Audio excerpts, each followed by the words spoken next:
If we do the same with China, there will be a war. But it's not like reading about the Crimean War or World War I or World War II.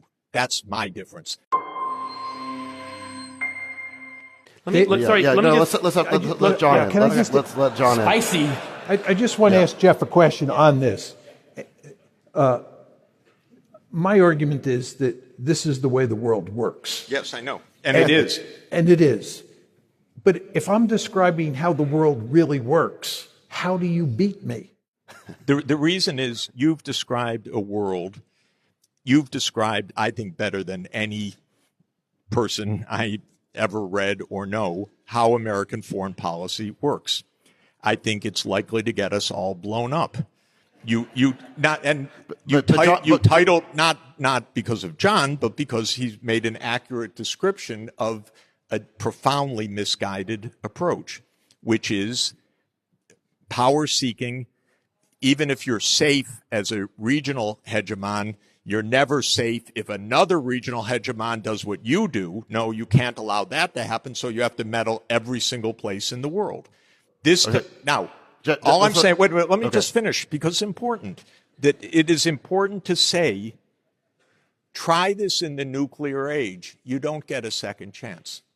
So this, to me, is the most definitive fact of our lives, which is we are now in a war, direct war, not proxy war, direct war with Russia, which has 6,000 nuclear warheads.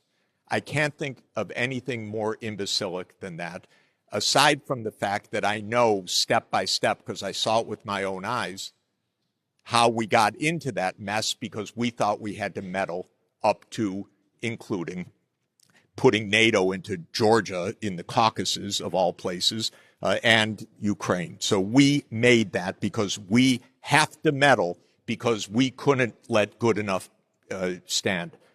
If we do the same with China, there will be a war, but it's not like reading about the Crimean War or World War I or World War II.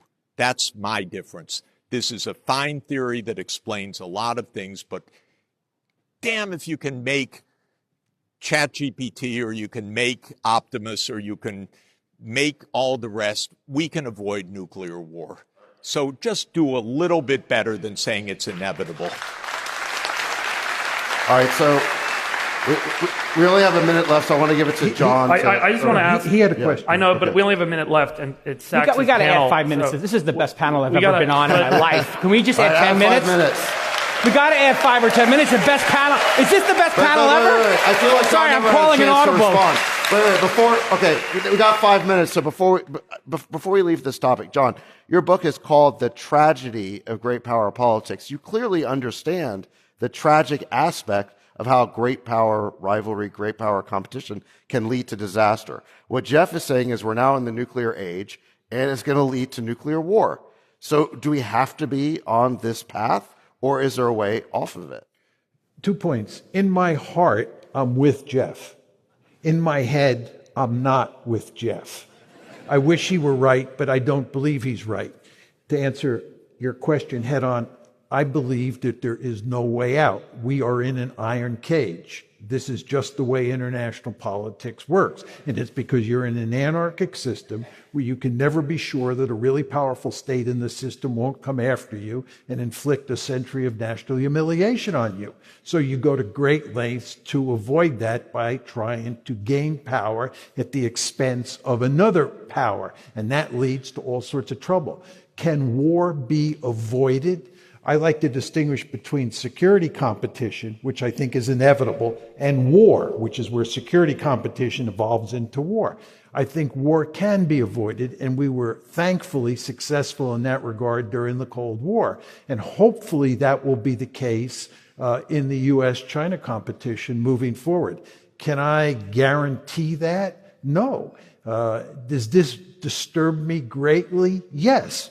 But again, this is just the tragic aspect.